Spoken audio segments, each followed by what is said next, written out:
मित्रों, एक ऐसा देश जहां वेश्यावृत्ति लीगल तो नहीं है, पर चलती धड़ल्ले से है। एक ऐसा देश जहां पर एक महीने में सबसे ज्यादा संभोग करने वाली महिलाएं पाई जाती हैं और यहां के लोग खाने में बिच्छू, मकड़ी, केकड़ा, कुत्ता को भी खा जाते हैं। और भी आपको बहुत अद्भुत बातें वीडियो के माध्यम से बताएंगे, तो बने रहिए। वीडियो के अंत तक।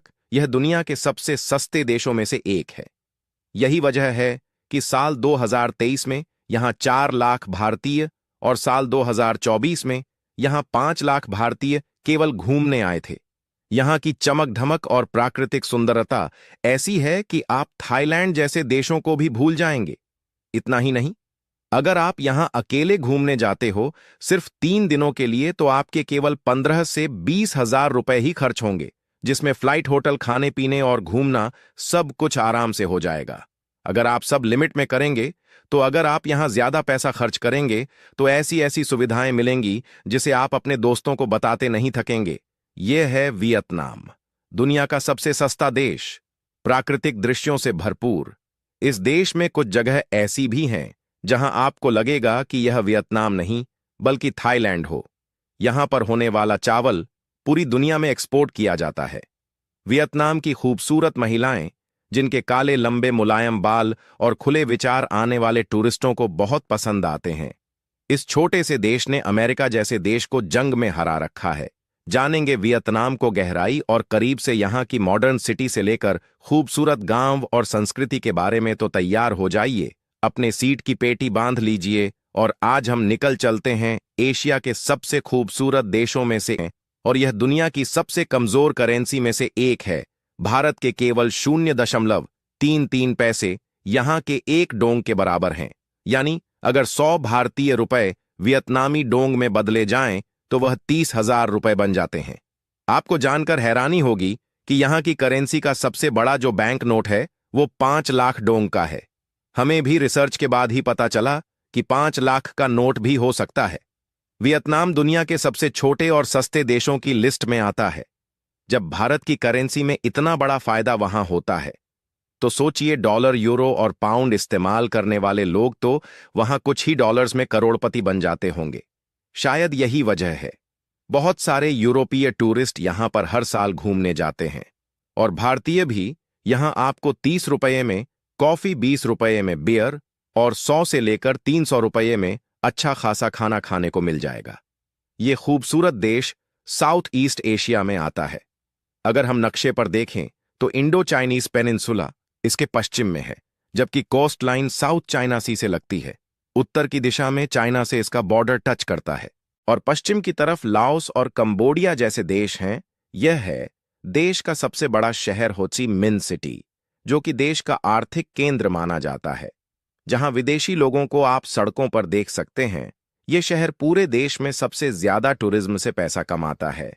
इस शहर का आधिकारिक नाम तो हो ची मिन सिटी है, लेकिन आज भी लोग इसे साइगॉन के नाम से बुलाते हैं, क्योंकि 1975 से पहले हो ची मिन सिटी को साइगॉन ही कहा जाता था। यह जगह अपनी नाइट लाइफ के लिए दुनिया भर में मशहूर है। वियतनामी परियां यहां पर आपको काफी बड़ी संख्या में नजर आएंगी, जहां पर कई मसाज पार्लर हैं और वैसी जगह भी हैं जहां यह महिलाएं पैसों के लिए विदेशी पुरुषों को खुश करने का काम करती हैं।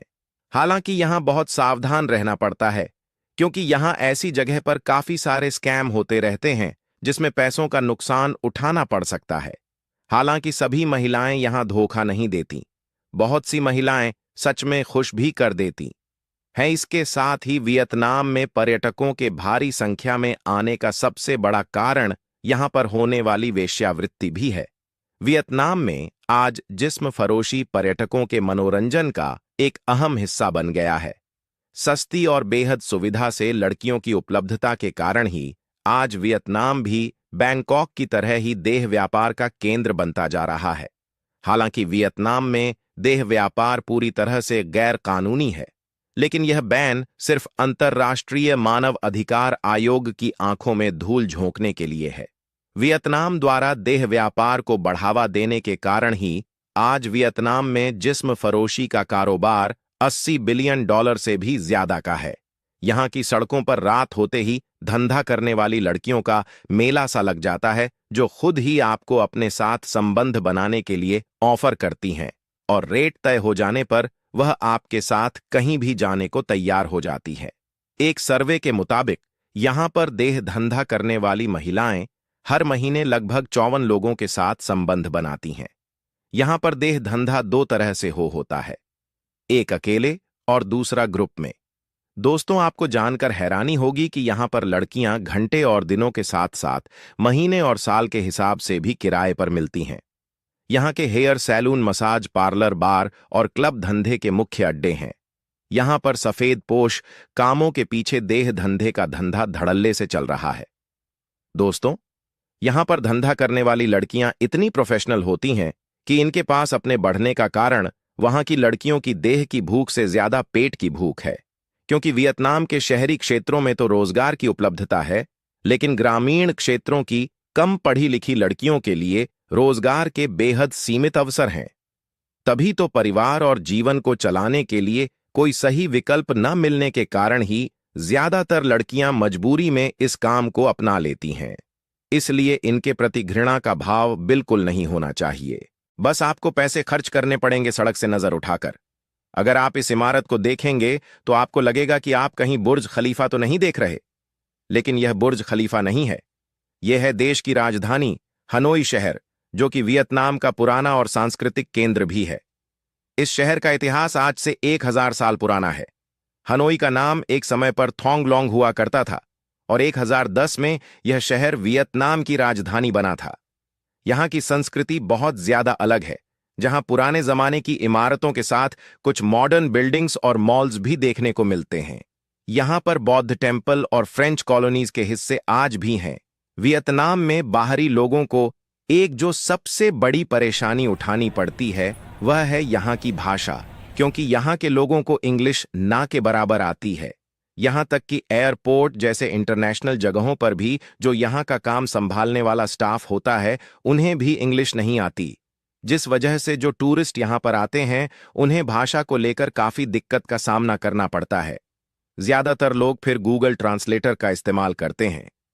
यह हैरानी की बात है कि जिस देश में 1 करोड़ से 1.5 करोड़ सैलानी हर साल घूमने आते हो और वहां की अर्थव्यवस्था में एक बड़ा योगदान देते हो, फिर भी वहां के लोग टूरिस्टों की सुविधा के लिए इंग्लिश सीखना ही नहीं चाहते। ढूंढने से यहां कुछ ही लोग मिलेंगे जो कॉमन भाषा जानते हैं, जिन्हें इंग्लिश आती हो। वियतनाम के लोग ट्रैफिक रूल्स बिल्कुल भी फॉलो नहीं करते। एक तो यहां पर गाड़ियां राइट हैंड साइड पर चलाई जाती हैं, जबकि हमारे देश भारत में लेफ्ट हैंड साइड पर। तो अगर आप वियतनाम में हैं तो गाड़ी चलाने में शुरुआती दौर में थोड़ी दिक्कत आ सकती है, लेकिन धीरे धीरे आदत पड़ ही जाती है। यहां रेड लाइट होने के बाद भी लोग अपनी गाड़ियां नहीं रोकते, ट्रैफिक रूल्स को बिल्कुल नहीं मानते। यहां बहुत सारे स्कूटर किराए पर दिए जाते हैं। खासतौर पर सैलानियों के लिए अगर आप चाहें तो इन्हें किराए पर लेकर चला सकते हैं। वैसे तो इंटरनेशनल ड्राइविंग लाइसेंस होना चाहिए, लेकिन अगर नहीं है तो पुलिस जुर्माना ले सकती है 20 लाख डोंग तक का, जो कि 6500 रुपये बनते हैं। हालांकि सड़कों पर गाड़ियां तेज नहीं चलती, उतना ट्रैफिक भी नहीं रहता, फिर भी यहां लोगों को ट्रैफिक के नियमों की कोई परवाह नहीं है। यह है विनपल लैंडमार्क 81, जो कि हो ची मिन्ह सिटी में मौजूद है। यह देश की सबसे ऊंची इमारत है। इसके सबसे ऊपर पहुंचकर आप पूरे शहर को देख सकते हैं। इस मॉडर्न आर्किटेक्ट से बनी बिल्डिंग में 81 मंजिलें बनी हैं और पूरी इमारत की ऊंचाई 461.2 मीटर यानी कि 1513 फीट है, जो इसे वियतनाम की सबसे ऊंची इमारत होने का खिताब दिलाती है। इन 81 मंजिलों में रहने के लिए अपार्टमेंट्स हैं, ऑफिसेस हैं, होटल रूम्स हैं और कई सारे शॉपिंग मॉल्स भी हैं। इस बिल्डिंग की खासियत है कि जैसे जैसे इसकी हाइट बढ़ती जाती है, यह वैसे वैसे ऊपर से पतला होती जाती है। ठीक बुर्ज खलीफा की तरह 2014 में इस शानदार इमारत को बनाने की पहली नींव रखी गई थी, जो महज 4 साल बाद यानी 2018 में बनकर पूरी तरह से लोगों के लिए तैयार थी। विनपल लैंडमार्क 81 में आपको सबसे ऊपर एक डेक व्यू देखने को मिलेगा, जो कि पूरे शहर का 360 डिग्री का नजारा दिखाता है, जो कि एक यादगार अनुभव रहता है।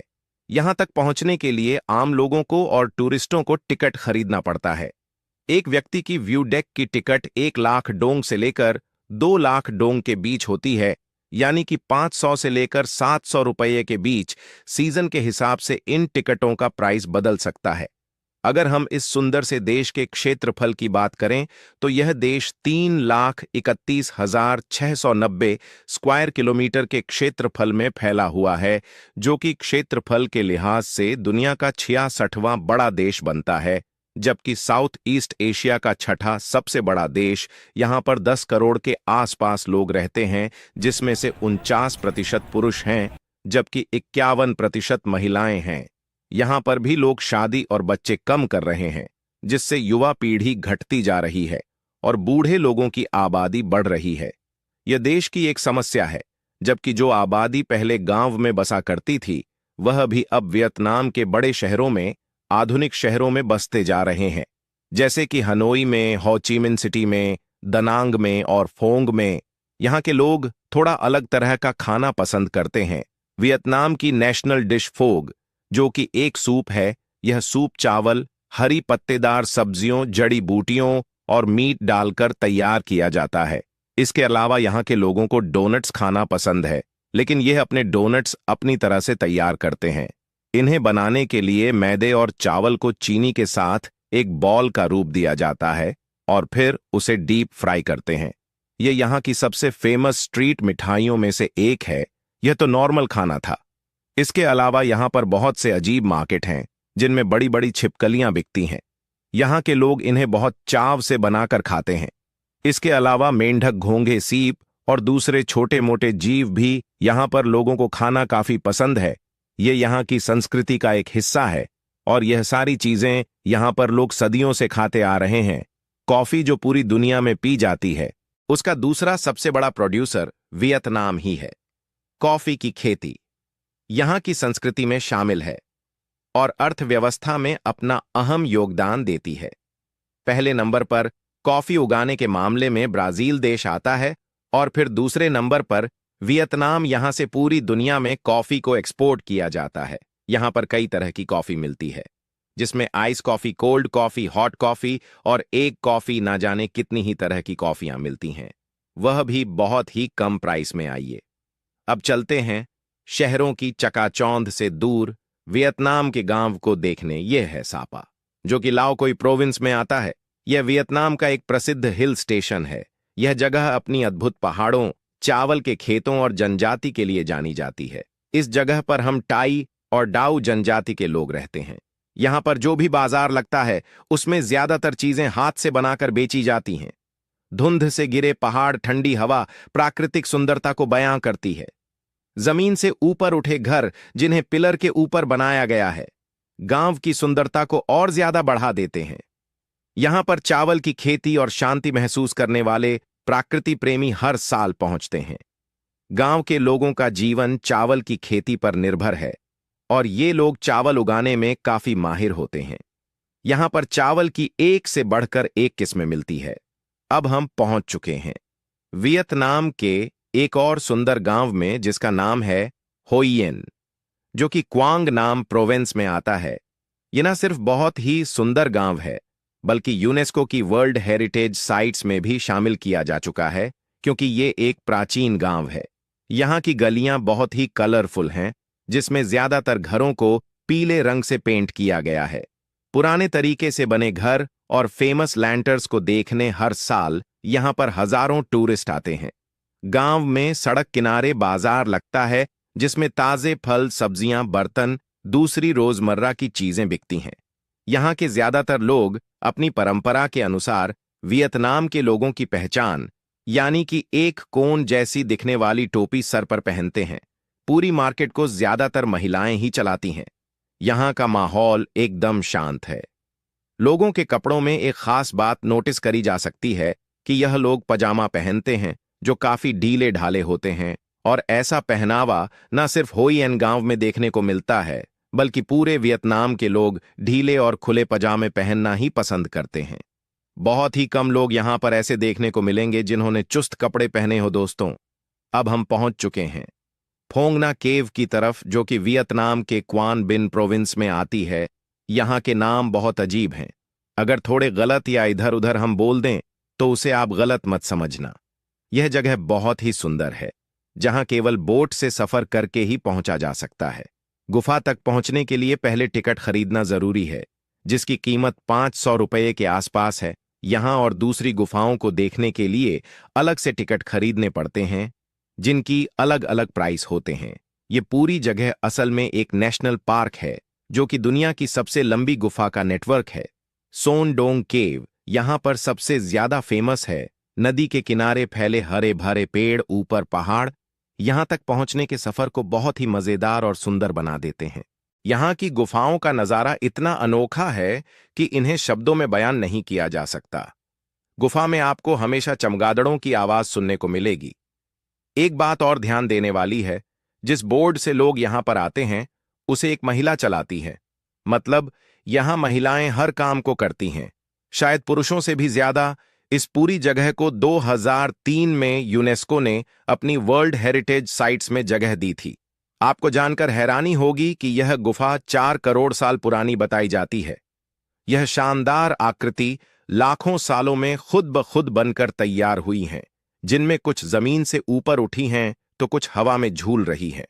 गुफा का ऐसा नजारा शायद ही दुनिया में कहीं और देखने को मिले। अगर आप वियतनाम में हैं या फिर भविष्य में जाने की प्लानिंग करें तो इस फमना केव को जरूर देखें।